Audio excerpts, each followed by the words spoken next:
computer. Okay, hello everybody. Can everybody hear me well?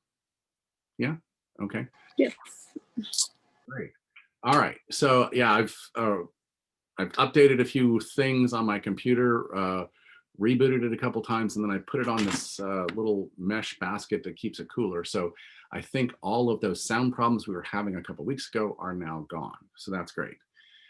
So we're just going to continue to work on exercises this week. And well, let's see, today's Tuesday. Yeah. So we're going to do 2 exercises this week. And then I'm hoping to have a lecture on Raman spectroscopy prepared for next Tuesday. But then we'll do a review for the exam. And then the exam is going to be on Tuesday, November 24th. So everybody, I think everybody said yes, that would be work for them. So that worked out really well. And then we'll come back and review that test and then review for the final. Okay, so hopefully we'll get one more lecture in there on Raman spectroscopy. Okay, so any questions about anything so far? You may notice I went and graded all of our activities, so all those are updated and graded. So there was, I think, one missing. So I think if you got an email on that, if you can just email that to me, that'd be great. Okay, so let's pull up our exercise for today. Screen and there. So I realized that I gave lectures on the different nuclei, but I didn't actually do any problems with that. And so in looking through my notes, I said, oh, let's do some problems then and make sure that we can identify different types of different nuclei in their own spectrum. So on this first page of the exercise, I want to go ahead and look at the proton, the carbon, and the nitrogen NMR to try to determine the structure of this material. Now, to give you a jump start, I'm going to tell you that this material has an empirical formula of C5, H10, N2. Okay, so our mass spec would have given us an even mass, and we would have had to kind of futz around with it to try to figure out what it has. I'm not going to show you what the IR has because I think we can figure it out from the nitrogen NMR exactly what we have there. Okay, so the first thing we of course need to do probably is to calculate our hydrogen deficiency index. Okay, because we need to know if we have rings or double bonds or something. We don't have a lot of protons to deal with here, so we probably should do that. Let's see, so we have 5 carbons, so that's going to be 5. We have 10 nitrogen minus 5. We have no halogens, and then plus 2 nitrogen, so that's going to be a plus 1, plus 1. So that means it gives us a hydrogen deficiency of 2. Okay, did I get that right? Okay. So it gives us a hydrogen deficiency of 2. Let me go ahead and move this over here. So we're looking for kind of some double bonds. We're probably not looking at a ring or anything, but looking at the proton NMR, gosh, we don't have anything up in the 5 range. So we can't have a double bond, and we don't have enough for a benzene. So we're probably looking at a ring or some kind of a couple double bonds, maybe to nitrogen, because they can't be to oxygen, or carbon, because we don't have those, right? Okay, so let's take a look at our next piece of information here. Oh, wait, hold it. Let's figure out what these peaks are. Okay, so I'm going to pull up my handy dandy ruler, and we're going to see what the peaks are here. And so if I put this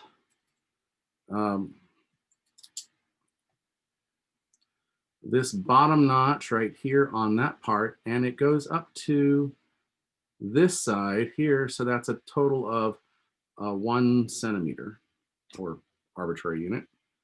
So now if we move this over here and line that up to here and here, we get about 1 centimeter as well. So we're going to get 1 there.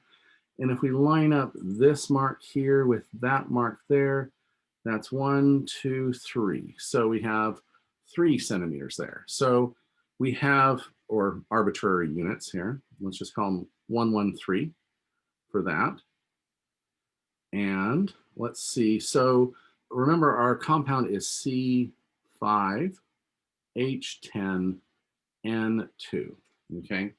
So that means to get a total of 10, since there's 1, 2, 3, 4, 5, we're just going to double all of these. 2 protons, 2 protons, and 6 protons.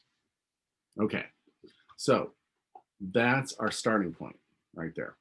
So we have 2 protons that are really kind of split weird, 2 protons that are really kind of split weird, and then 6 protons that aren't split at all. Okay, so that leads me to believe maybe we have a couple methyl groups hanging off somewhere, right? All right, let's look at the carbon here. Okay, oh, so we do have something in the carbon here right at 120. That's interesting. And then this is our depth, and so our depth has odds up, evens down. Evens down, so, and of course quaternaries don't show, so that means this is a quaternary carbon of some sort. This has got to be 2 or 4, this has to be 2 or 4, and this is probably 3 or 1. But from the Proton Nmr, we're looking at a 2, 2, 3, so a 2, a 2, and a 3. So that's probably how those play on out. And of course, we have our nice solvent here. So, so we have something where we have CH3 groups that are isolated with something with no hydrogen on it. We have something where we have probably 2 methylenes next to each other, something like that. That would account for all the hydrogens and 1, 2, 3, 4 of the carbons and none of the nitrogens. So let's look at the nitrogen. Okay, so that's nice, decoupled nitrogen peak here. And so if we pull up our book and go to chapter 6, let's see what ranges we might see for those hydrogens. I'm sorry, those nitrogens. So it's chapter 6, and the nitrogen table is on, okay, that's the silicon table. The nitrogen table is on, in my book, it's page 319, it's figure 6.1. Okay, so let's look what we got here. We have one peak down here at around 20. And then we have one peak way up here at 240. Okay, so let's look down our book here. If we look at things that can be in that 20 range, we're looking at aliphatic amines and aliphatic ammonium ions, right? Once we get up to enamines, those are too big. The aminos are too big. So now so this has to be some kind of nitrogen that has bonds like this. So it can either have hydrogens on there or carbons on there. But that's about, it can be primary, secondary, tertiary. So that gives us some idea. And I don't think they're hydrogens because they didn't show up on the Proton Nmr. The Proton Nmr would have given us some big wide peak probably with those nitrogens, right? So we probably don't have any hydrogens on that. But what's this other peak? 240, 240, something out 240. We have the amino group is the first thing we see. And that would be a nitrogen double bonded to a carbon with something else on it here. That would be one of the ones. We have a nitramine. We don't have any oxygen, so it can't be a nitramine. The amino group's out of the way. The nitrile and isonitrile. So nitrile and the isonitrile, which I believe is, I don't remember what an isonitrile is. And then pyrrole-like hydrogens. And diazoniums, but we already have the other nitrogen here, so it can't be a diazonium. Can't be a pyridine because we don't have enough hydrogen deficiency index. Okay, so we have these three choices for our system. Okay, so what's our hydrogen deficiency index again? 2. So that means this one's a good one. And maybe this was something else or whatever that isonitrile is. Okay, I can't believe I have to Google isonitrile.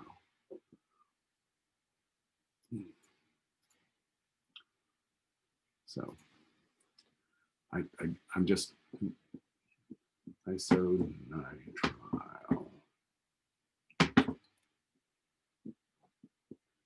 Isonitrile is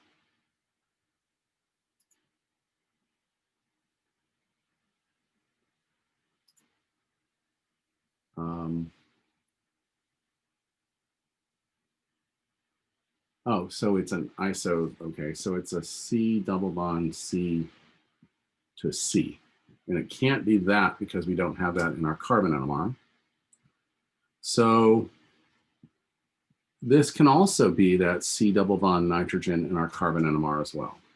Okay, so I think we have our fragments, right? So let's erase, we don't have this because we don't have the right number of hydrogen deficiencies. We can't have this because we don't have any carbon-carbon double bonds.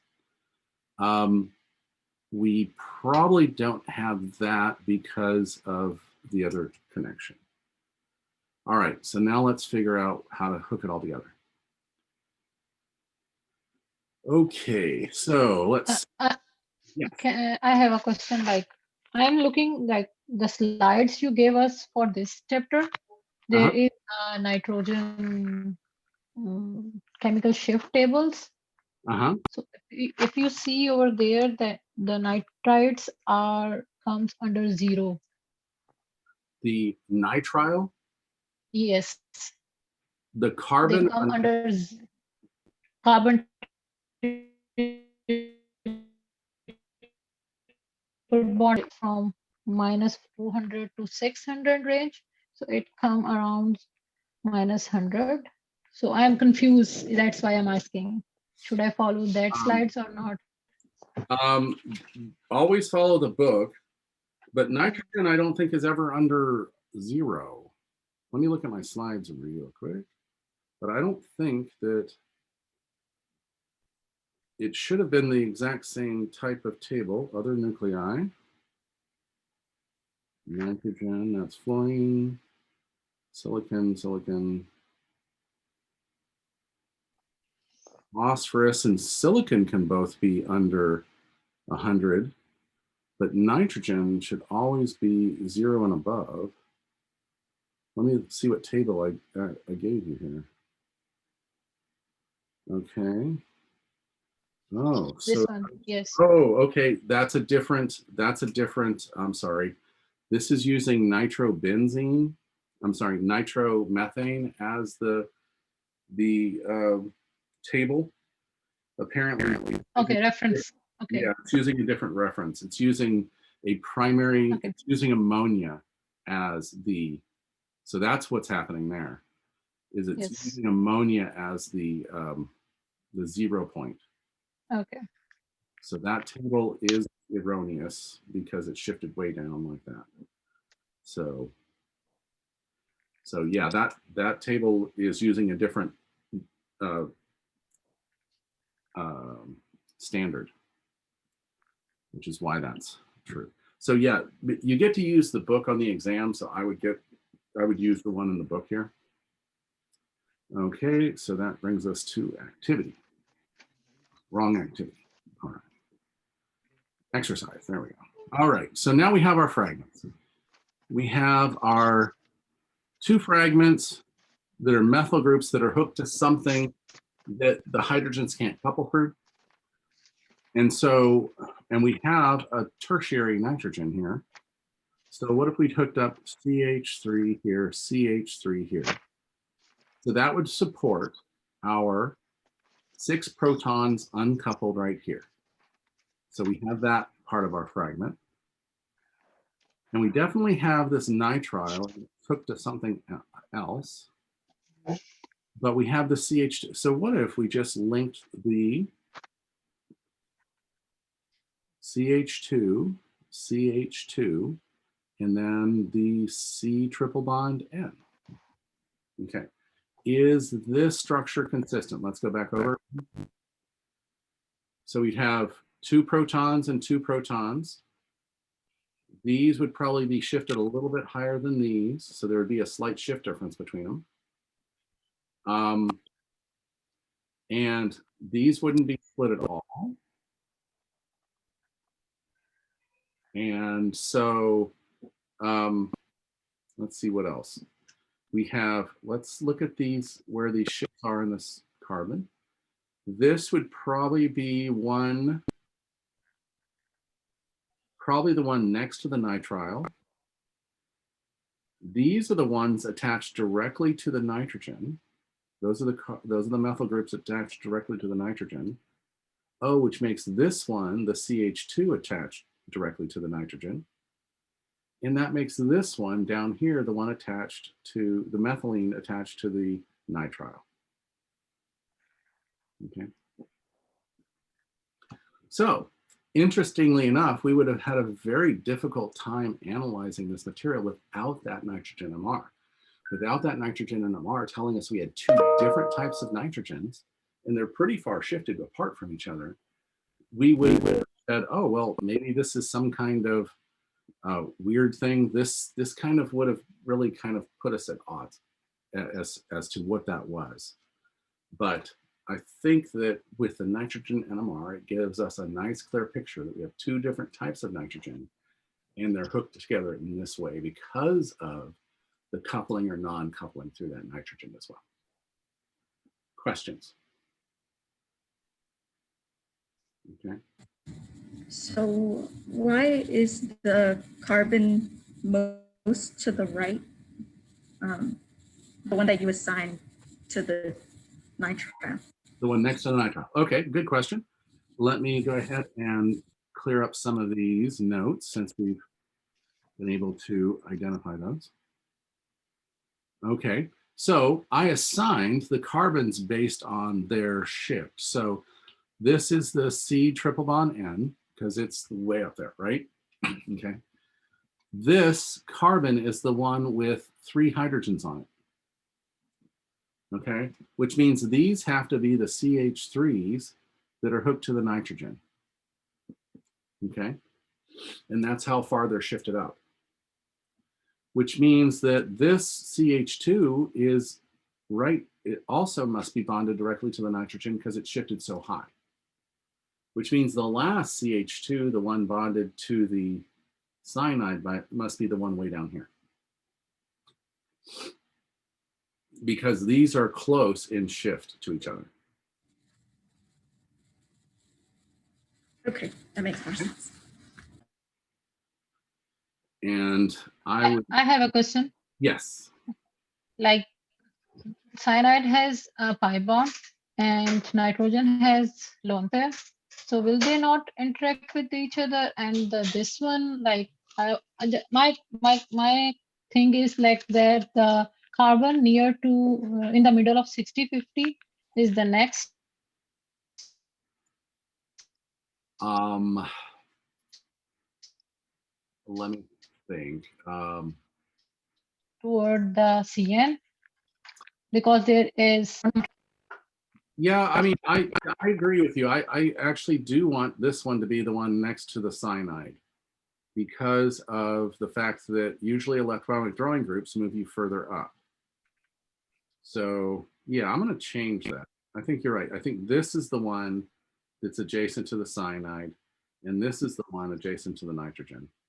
It's just weird that both of these methyl groups by themselves are shifted this far, and the methylene next to this nitrogen is not. That's the only thing I find odd, because this has 2 hydrogens, this has 2 hydrogens, and this has 0 hydrogens. So yeah, I'm going to change my mind. I'm going to agree with you that this is going to be associated with that.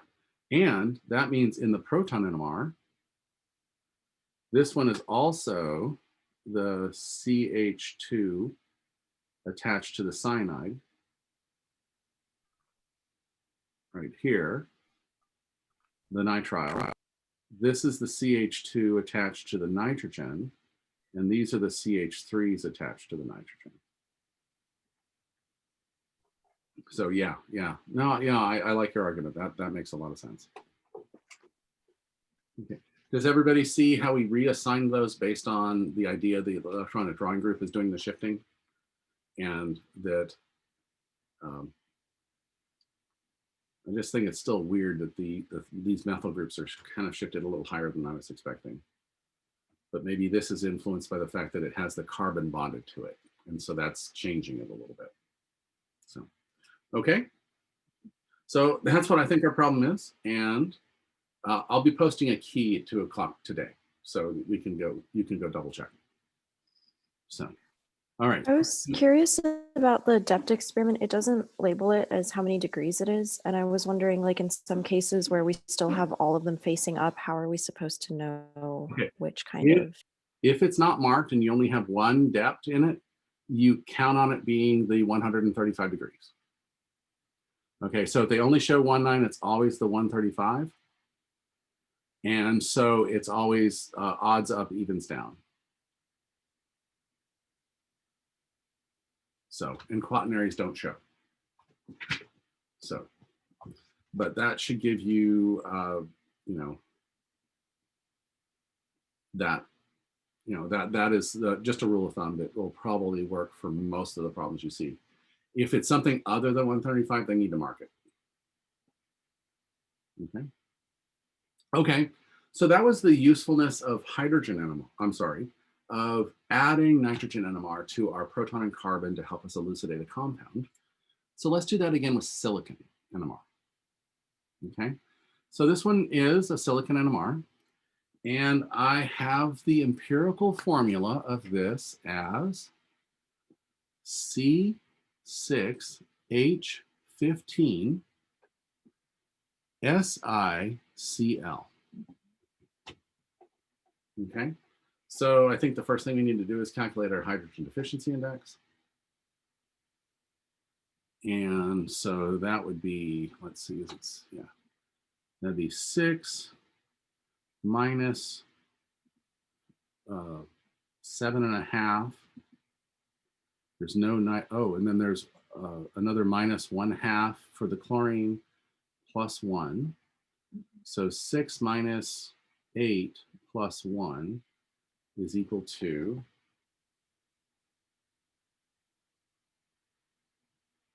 6 minus 8 plus 1 is equal to 1.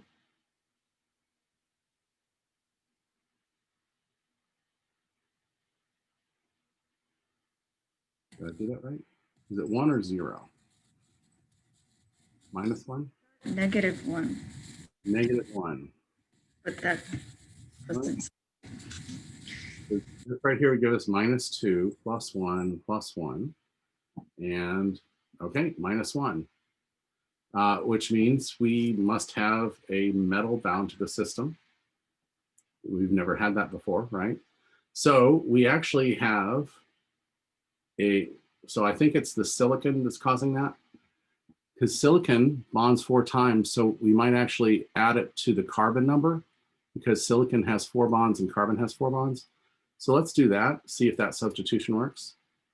So we have 7 minus 8 plus 1 is equal to 0. So I don't know why that works. It's not actually covered in that part of our book. That's interesting. And it's not in the chapter. But do you see my logic in adding the silicon to the calculation? Because the silicon bonds 4 times just like carbon. So I'm equating it to a carbon in our hydrogen deficiency index. Okay. So that might be something to write down somewhere. Okay, so that's going to give us, does that make sense? Yes, that would be a fully saturated, because if we added 4 things around this one and 4 things around that one, that would, yeah, that gives us the perfect number. So yes, that looks like it's going to work. So let's keep this, let's put our empirical formula back here. And that is C6H15 SiCl. Okay. So now let's take a look at our proton NMR. We have a total of 15. Okay. Let's pull out our ruler. Okay. This peak over here is a total of, let's 10, 11, 12 millimeters. It's 12 millimeters. I assume they're millimeters. And let's see what this one is. This one is right at 10 millimeters. Okay. So we need to get a total of 15, and we have a total of 22 right now. So, but that's our ratio there. So let's figure out how to do that. Like, why are you saying it's 12 and 10? Okay, if you look at the little marks on my ruler here, if you, oh, where you go? Let's measure with the ruler. We have starting here, so we go up Okay. 10 to here, and then 2 more to there. So that gives us, yeah, maybe 12 or 13. And if we move the ruler over here and do the same thing over here, we get right at 10, maybe 9. Okay. All right. So now let's do some algebra. So I'm gonna keep it as 12. That should get us close enough. And so we have a total of 22, and we divide that by 15 to get to how much each of those marks make. And then that'll give us our relative ratio. Okay. See how we're taking the total number of protons we see and the total number of protons we have. And so 22 divided by 15 equals to 1.46 for each of those. So times 12 is equal to 1.467 times 12 is equal to, that's 17. That's not right. Oh, sorry, it's the other way around. 15 divided by 22. 0.682 for each of those times 12 is equal to, that makes this 8 protons. Okay, and 0.682 times 10 is equal to 7 protons, approximately. 6.8. So that would be 7 protons.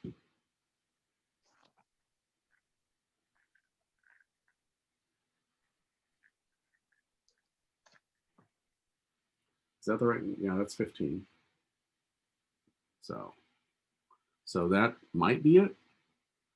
Could be 9. So you are doing 12 divided by 15? I did the 15 divided by 22, didn't I? Because we have a total number of 22 or 23. Let's measure it again. Sorry. There we go. There is 13. You have a meeting coming up at 11 or something. And that's 10. So that's a total of 23. The notification did come. And so we have 15 divided by 23. So that changes the number slightly to 65, 2 times 13 is equal to 8.5, clear, 0.652 times 10, 6.5. All right, so that's pretty close.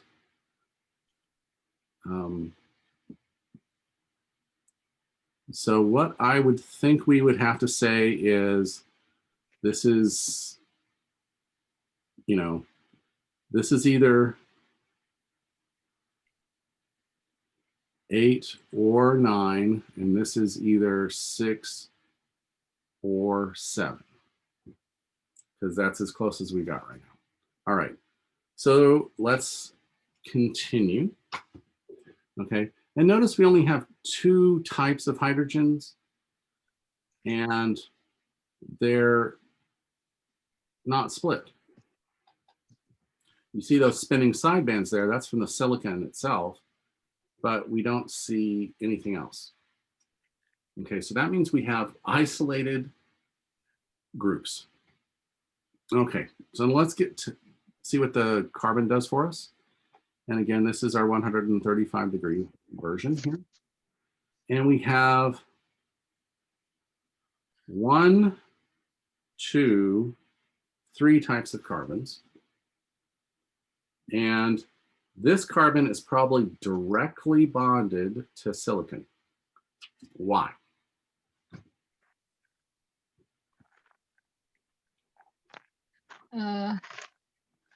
Because it's on the negative end of the scale.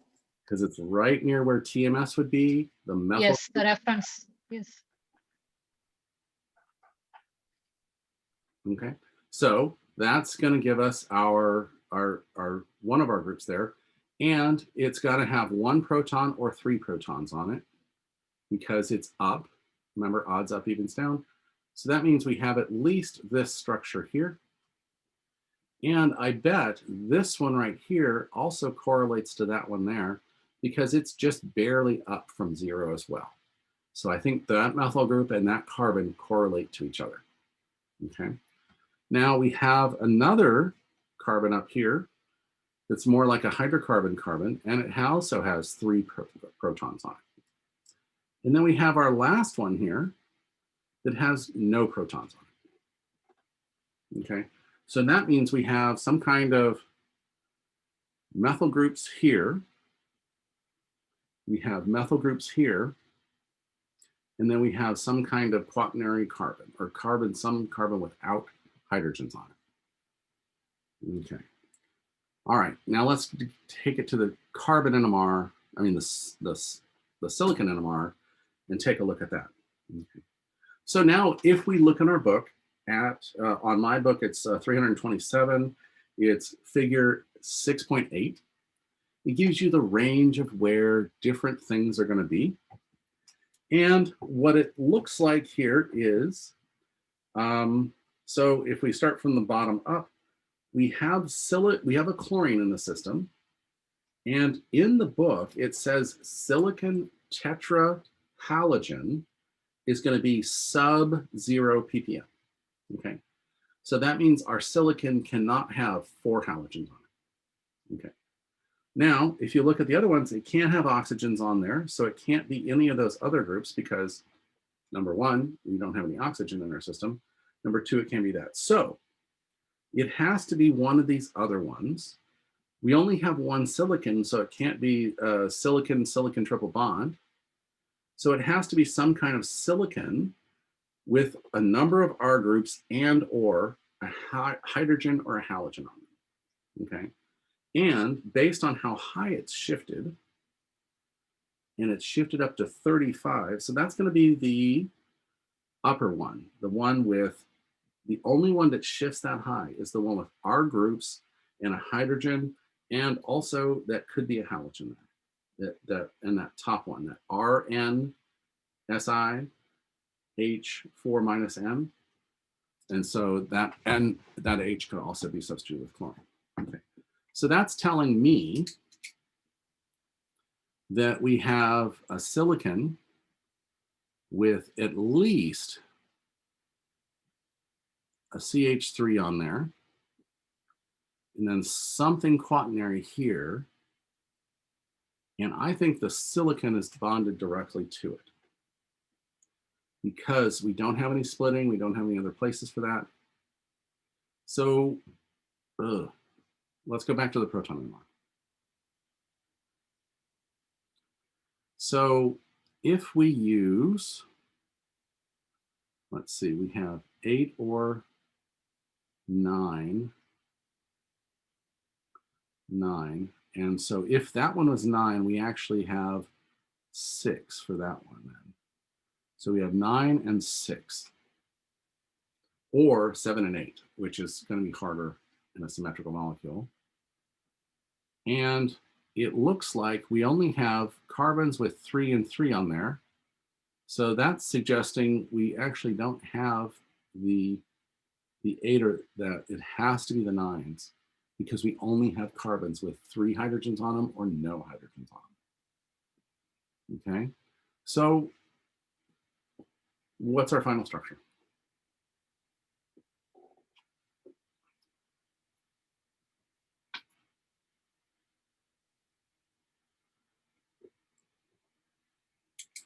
Remember, we have to look at something that has a symmetry element in it because there's no splitting. We have to look at something that has separation because of no splitting. And we have to look at things that only have CH3s or CH1s on them. Okay. So let's see, we want 6 equivalent protons and 9 equivalent protons. One of those good thing about 9 equivalent protons not split is the T-butyl group here, where you have CH3, CH3, CH3. Now, if you had a hydrogen here, those 9 would be split into a doublet. But if you replace that hydrogen with a carbon or something else, you get a singlet. Okay, a singlet, a 9 proton singlet in the Proton NMR. So I think we definitely have a CH3, CH3, CH3. Then the only way to have those 6 other hydrogens be equivalent is to have them symmetrically attached. So that leaves the only place to put the chlorine on the silicon. So in carbon NMR, you said that there are 2 quaternary carbon. No, there's only 1 quaternary carbon, but there's 2 other kinds of carbon. So there's only 1 here. This is a type of carbon, 1 type of carbon, 2 types of carbon, 3 types of carbon. Okay. Sorry. Types. Okay. And this is a quaternary one because it disappears when we do the depth experiment.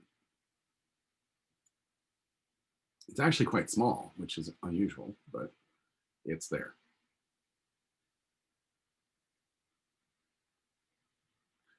Okay. So let's double check. That is perfectly consistent with our Proton NMR. 6 unsplit protons that are equivalent, 9 unsplit protons that are equivalent. Our depth showing 2 types of carbons with 3 or 1 hydrogens on them, and 1 type of carbon with no hydrogens on it. And the silicon NMR is in the correct shift to have 3 different R groups on it and a hydrogen.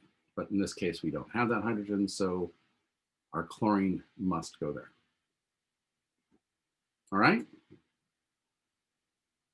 So that is kind of how you look to the other nuclei NMR to help you finalize that structure. You might have been able to kind of piece that together just because of the splitting patterns here. Boy, there we go. Just because of the splitting up here, you probably could have suggested a T-butyl group right away. But knowing exactly where it was really helpful in the fact that you knew your silicon was shifted above 0, which means it had at least some kind of carbon attached to it. And the more carbons attached to it, the more it shifts positive. All right, questions on that? Okay, so, all right. So that's the one, the extra, those are two problems with the alternative nuclei, which we didn't do before. So I wanted to make sure we did at least one or two of those before you get out of here. Okay, so let's do the next one. Okay, so the next one here is, okay, so we have this carbon and proton NMR of iodobutane. Okay, and so we have it there. So what we want to do is we want to assign all the peaks of the hydrogen and carbons, and then we want to predict our COSY and het core spectrums from that. Okay, so we can probably assign these by split and shift alone, right? So if we were to assign these by split and shift alone, which one would be the highest upfield? The first carbon? Carbon number 1? Yes. Okay, so that'd be carbon number 1 because it's directly attached to the iodine, and those typically show up in the 3 to 5 range, depending on how many and what we have. So that makes a lot of sense.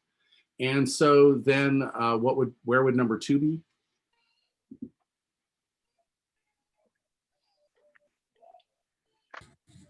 Between 1.5 and 2. Okay, so this would be 2, which would make this 3 and make that 4, right? Just from our shifts, this is below 1, so it's probably a methyl group, and it looks like it's split into a triplet, so that makes perfect sense. Okay, and the splittings with these look pretty close to what we'd expect them to be. This is a sextet, this is a pentet, so that is perfectly consistent with what we'd expect. Okay. So let's assign our carbons now too, and likewise, we have that same order and shift because this is going to be carbon number 1, carbon number 2, carbon number 3, and carbon number 4. If we had a het core, we'd definitely be able to prove that. However, that is consistent with the shifts we'd see for a straight chain hydrocarbon. All right, so with those assigned, let's go ahead and do our predictions. Remember, this is 1, 2, 3, and 4. And this is 4, 3, 2, and 1. 1, okay. And don't forget, we only have to do half right here. So let's see, what's attached to what? Let me go ahead and shrink this down a little bit. So just based on the structure,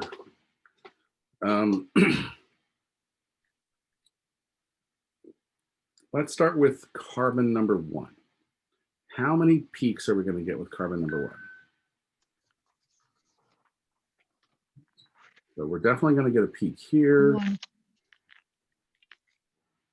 But in which other types of protons, which other carbons is it attached to? Will we see a peak? Second number carbon. Okay, so we're going to get a spot here because, okay, let me go to red. We're going to get a spot here. Whoa, why is it so thin? Oh, that's the wrong tool. There we go. The spot here because we have 1, 2, 3, 4. So 1 is only going to ever couple to 2, and so we should have no other correlations with 1. So that means we are not going to have a peak here, and we're not going to have a peak here because they're too far away. Okay. What are we going to see for carbon number 2? The hydrogens on carbon number 2.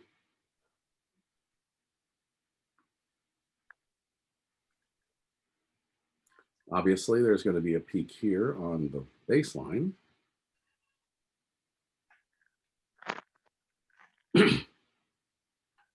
And we already have the connection this way for this spot here. So what other spot do we need to add to our COSY to show connectivity? The 2 and 3. between 2 and 3. So that means the spot here. Yes. So that's going to give us connectivity here and here. So I like that. Okay. So yeah, so let me do 2 is blue. So we're having there. So we have that one and that one. And we have half of this is because of 2. And half of this is because of 1. And this is 1. All right. So now let's do that same color coding with number 3 here. Change it to green. So we need to see green has to see 4 and it has to see 2. So that means 3 is going to have a peak here, right? And where else is it going to have a peak?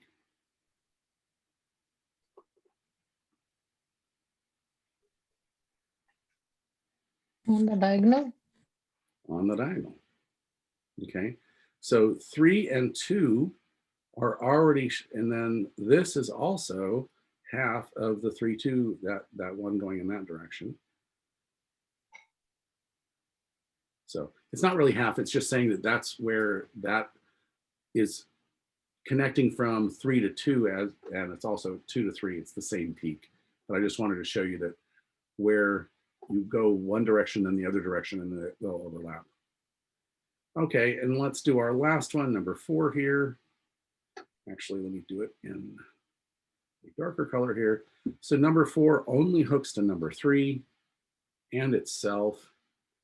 So that means that it would also be this one here and the one on there.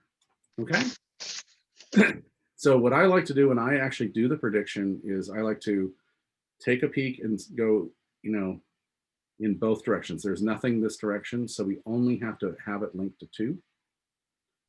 And that, So do we have to show that the 2 spot at the 1 point, like that you are showing blue and green and black and green? no, I'm just showing you why those peaks are actually from 2 different interactions. And so I'm sorry, it's the exact same interaction, but we're looking at each individual atom to make sure we're not missing anything. Okay. So what I want to do is in each atom, I want to look in both directions to make sure I didn't miss something. So I'm going to say, okay, I can't go that way, so I have that way. So I only have one. I have a correlation to that. So that gives us this peak here. Then when I get here, I want to make sure I go back. So that's this peak here, but I also now add this peak here, which is here. Now, when I get to here, I want to go that, which is this peak here, but I also need to go there, which gives me this peak here.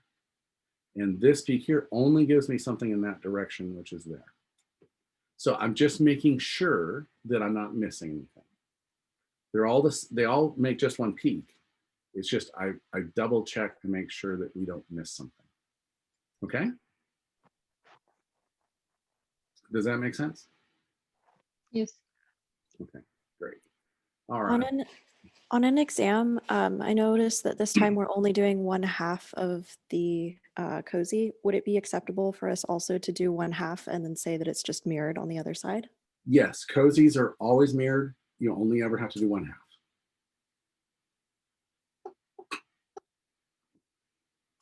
Yeah, cozies are always mirrored, so don't worry about that. The head core, on the other hand, is not. We have to pay attention to each of them. So let's do that one now. And it's 1, 2, 3, 4. Okay. And this was 4, 3, 2, 1, 4, 3, 2, 1. So let's start at 1. The number you assigned on the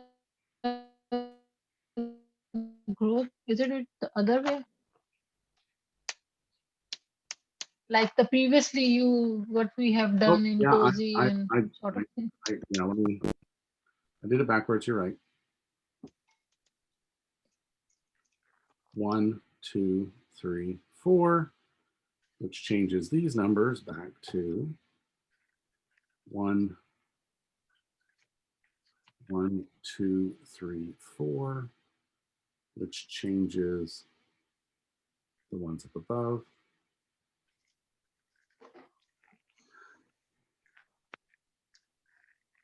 Yeah. All right, so let's go ahead and do that now. Okay, so this is going to be 1, 2, 3, 4.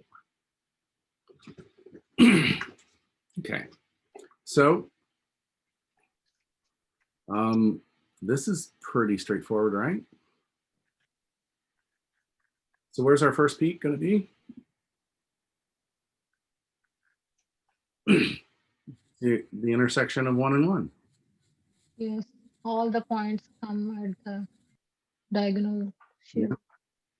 Which is unusual. They don't always line up like that, but they are in not a perfect line, but they all are just the intersections with those individual hydrogen and carbons correlate. Okay.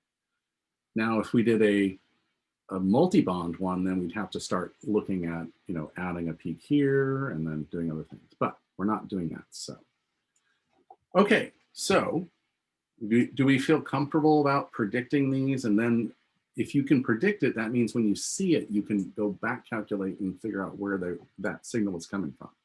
We're comfortable with that, right? Okay, so let's do our last problem. And our last problem is a coupling constant problem, okay? So in our coupling constant problem, what I want to do is to look at where we see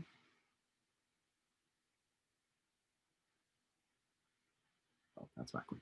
Okay, where we see things, what they are, and we need to kind of draw some conclusions from it, okay? So here is our peaks that we're gonna look at.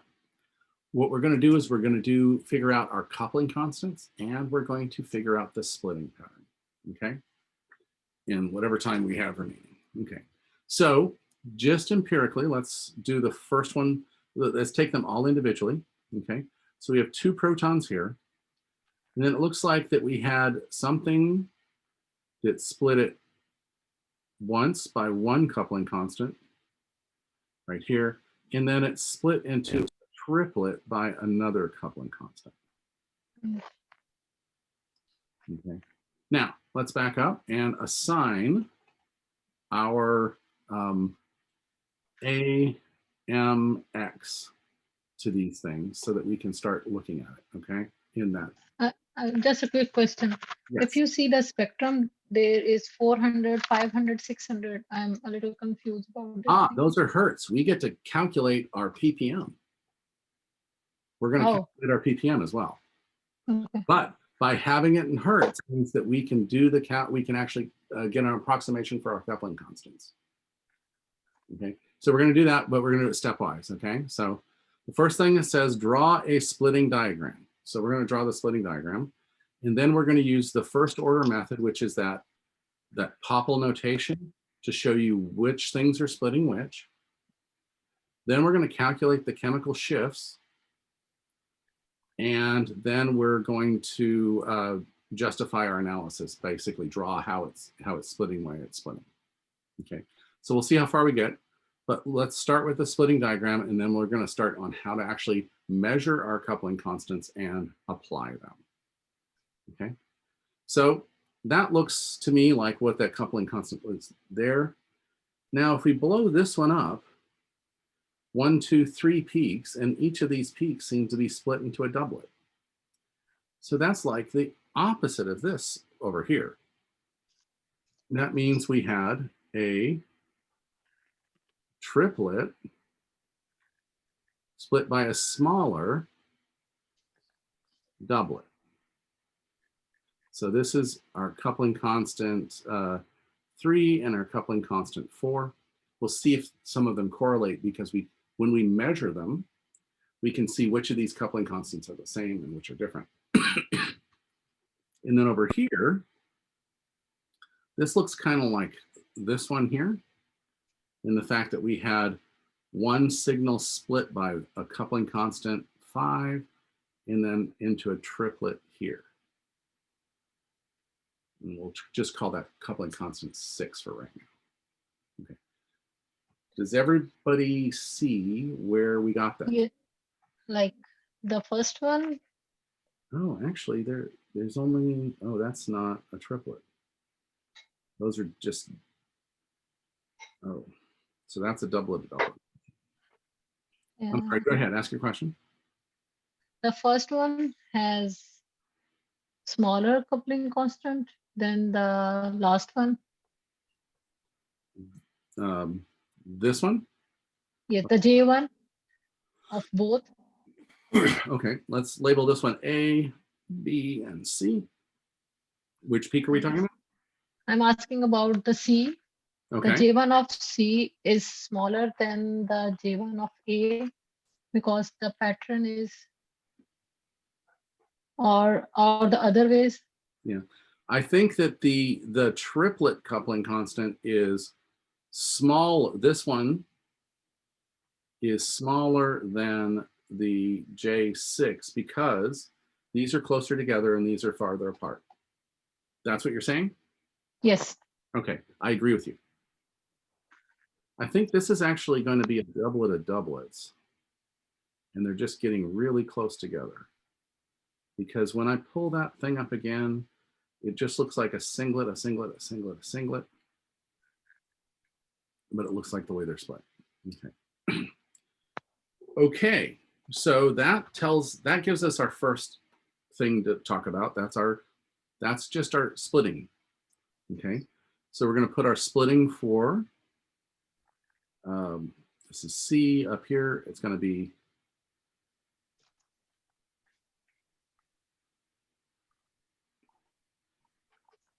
okay, and so we have a coupling constant here and a different one here, and then our B is going to be our doublet and doublet, except they get really close together here. They might overlap. We'll figure that out when we calculate the coupling constant. And our A here is triplet and triplet. Okay. So that's part one. That is draw our splitting diagram. Analyze the one from first order. So we're going to do an AMX, which is the Poppel notation. Notice that we have 1 proton, 2 protons, 1 proton. Okay, which means this 2, the B is responsible for these coupling constants, the triplet coupling constants. B is responsible for these. Do we see that?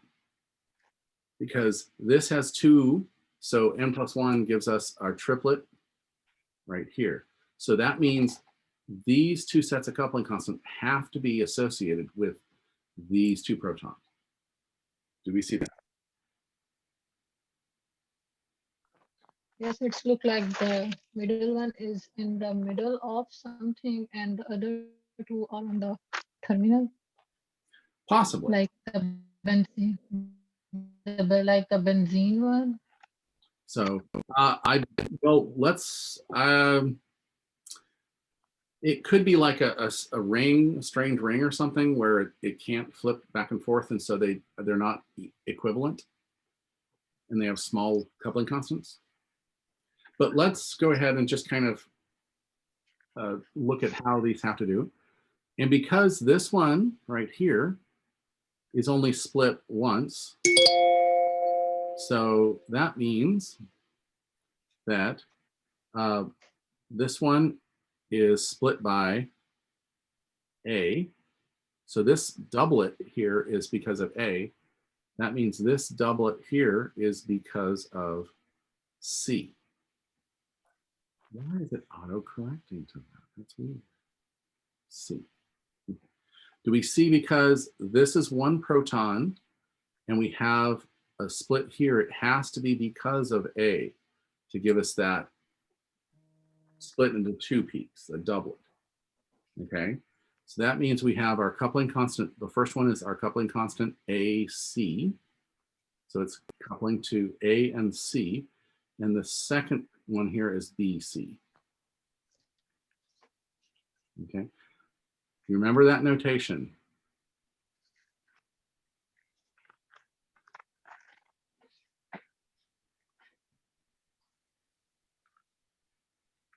So we have that there. So this is our coupling constant BC. This is our coupling constant AC. Okay. Now, using that same argument, we can assign the coupling constants here. We have a total of 2 coupling constants for B. We have a coupling constant A, and we're not sure which is which yet. But we also have C, B.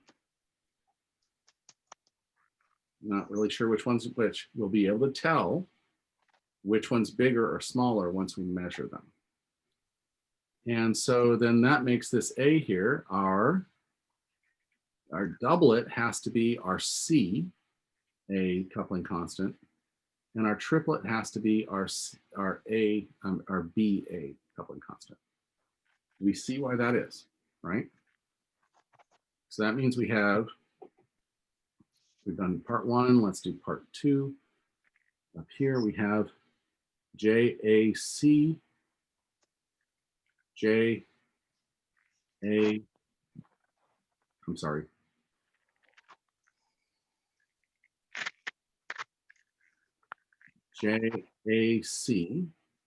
then JBC. We have JAB,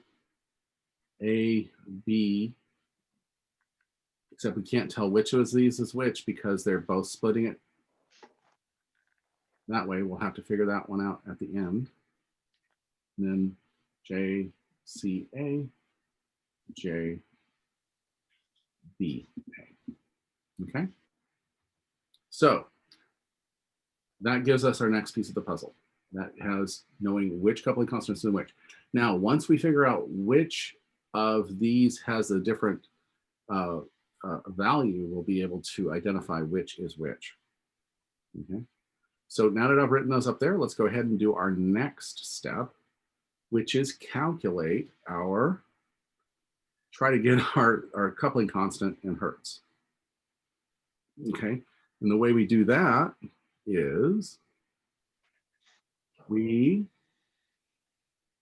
measure with our ruler, which I love this ruler tool, by the way. Thank you, Emma, again.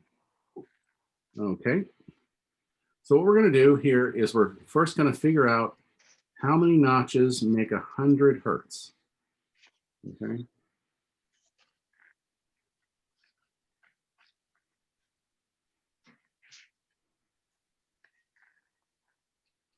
Okay, so I see right here, we're going to start with this one right here, 10, 20, 30, 46. I get 46 notches per 100 Hertz. Okay.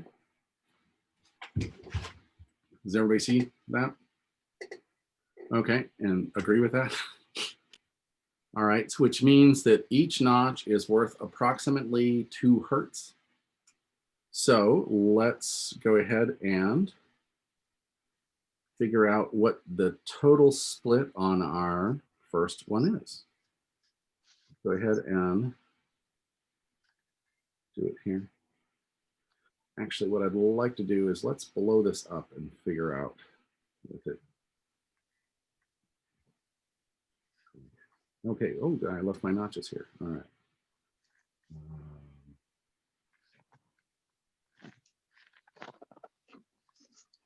There we go. So this has gotten bigger. Okay, so let's measure those.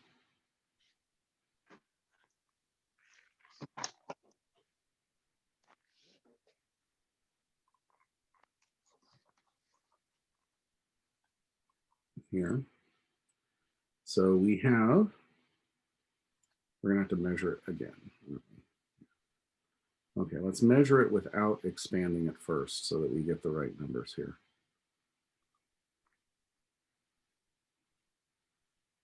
One, two, three, four.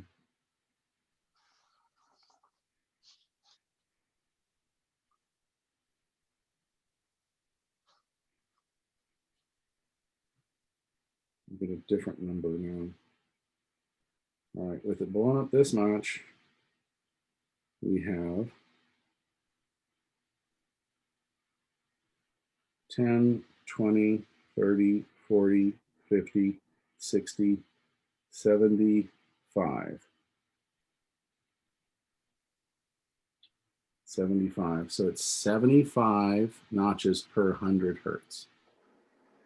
All right. So now let's look at the splitting here. Let's just look at the peak to peak splitting. You can measure all of them, but they should equal the same.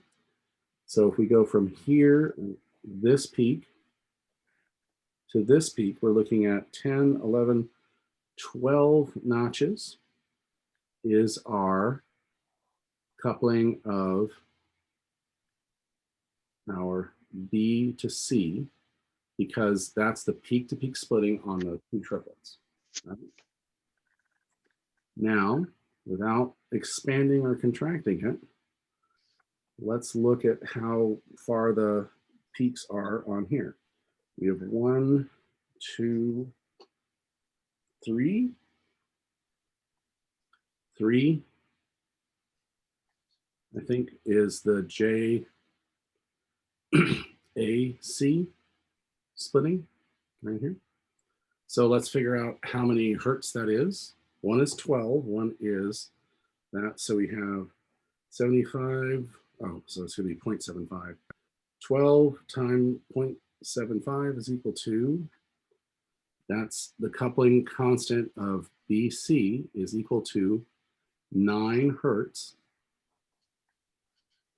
And 3 divided times 0.75 is equal to 2.25 hertz. Okay. See how we're calculating out those coupling constants for us? Okay.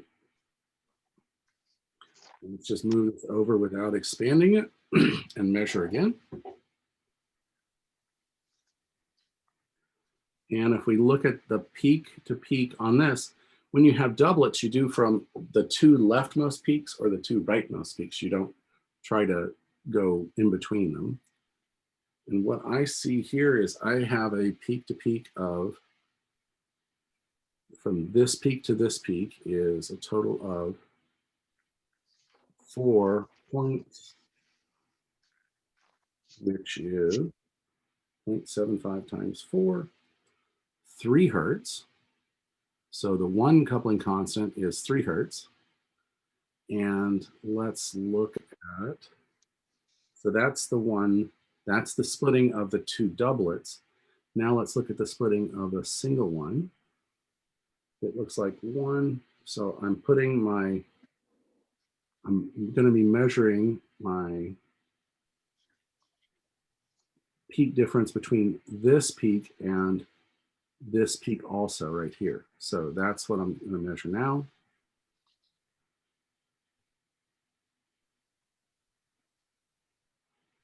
And that's 1, 2, 3.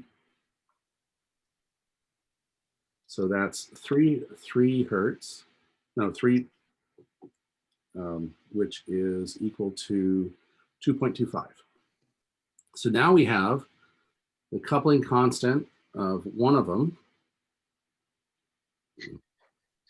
is 2.25 hertz, and one of them is 3 hertz. Okay, so now we just kind of figured out which one's which, because this one right here is 2.5 hertz.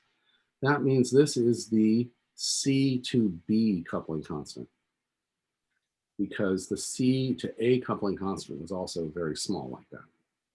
So now we have, which means that the one that's the AC should be, A to B should be 3 hertz. And we should see that again somewhere else. Okay. Now, trying to expand anything and contract anything, let's measure our last one. Peak to peak is 12.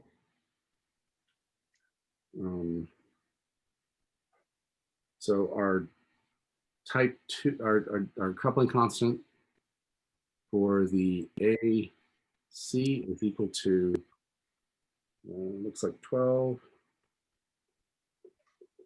is 9 Hertz. And our coupling constant here looks like 4. So that's 3 Hertz. The A to B is equal to 3 Hertz. Okay, so let's take away the thing and see what we have. So we have our AB coupling constant at 3 Hertz, our AB coupling constant at 3 Hertz. We have our AC coupling constant at 9 Hertz, and our AC coupling constant actually looked at 2.5 Hertz. Oh, but no, it's our BC that's 9 Hertz. So that means that our BC is actually the CA, the AC. So we swap these. But notice how we have 3 and 2.5 coupling constants here. We have 9 and 2.5. But notice that this one and this one are the way they're split one first and then the other one second to give us these numbers here. Oh, no, see, this is a bigger coupling constant than this. So the split here and the split here is the same. It's the 9 Hertz. Okay, so that's how you Just to be sure that what I'm thinking, like when you got that values from ruler, you multiply it with the 100 Hertz.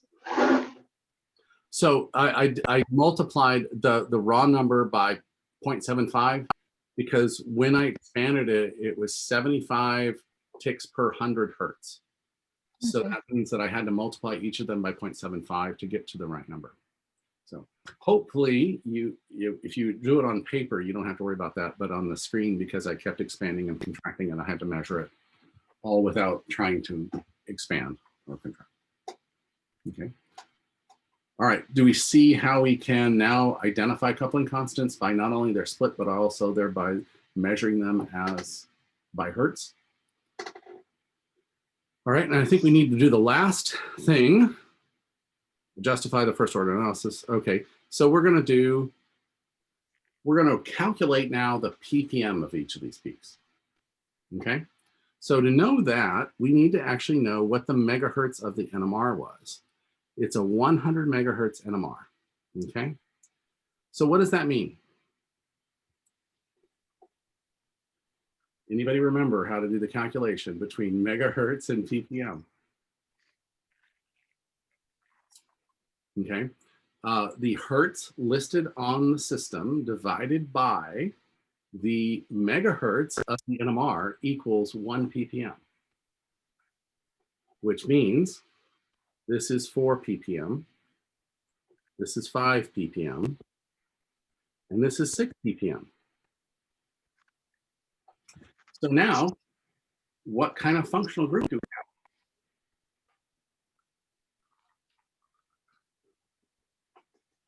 have? Just based on the ppm shifts now. There is a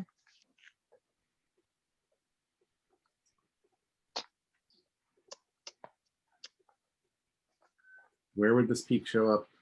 What kind of functional group would show up in this area? like 4 to 5, it should be double bond. 4 to 6, 4.5 to 6, it should be double bond. Right. And because of our protons and because of our splitting,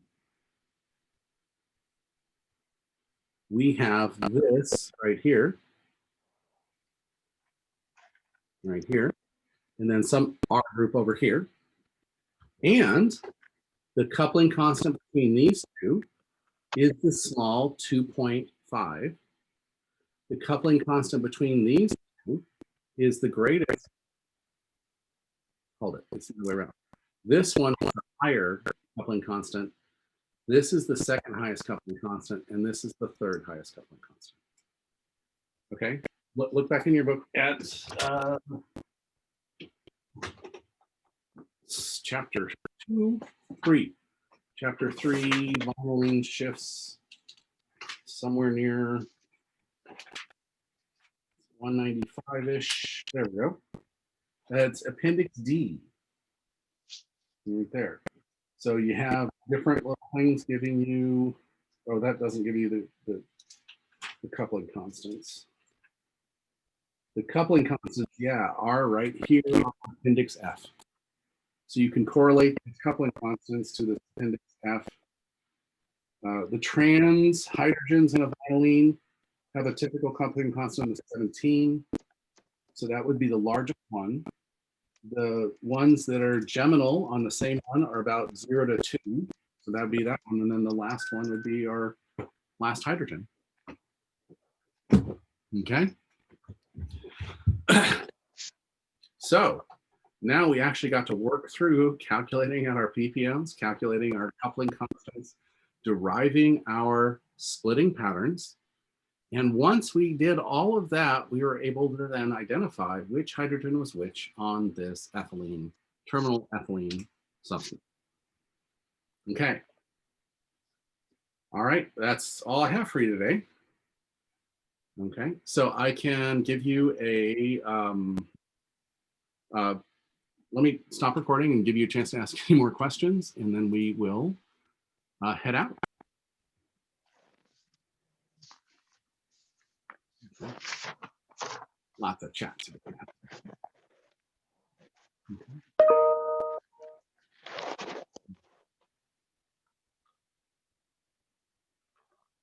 And looking at my answer key, I measured one of the coupling constant wrong, but anyway, it's correct on the screen there. I mean, it'll be correct on the answer key. Okay. Well, if there aren't any, okay. No, Neil's got to go. Okay. No, you have to go. Okay. Okay, great. Oh, by the way, look in the chat.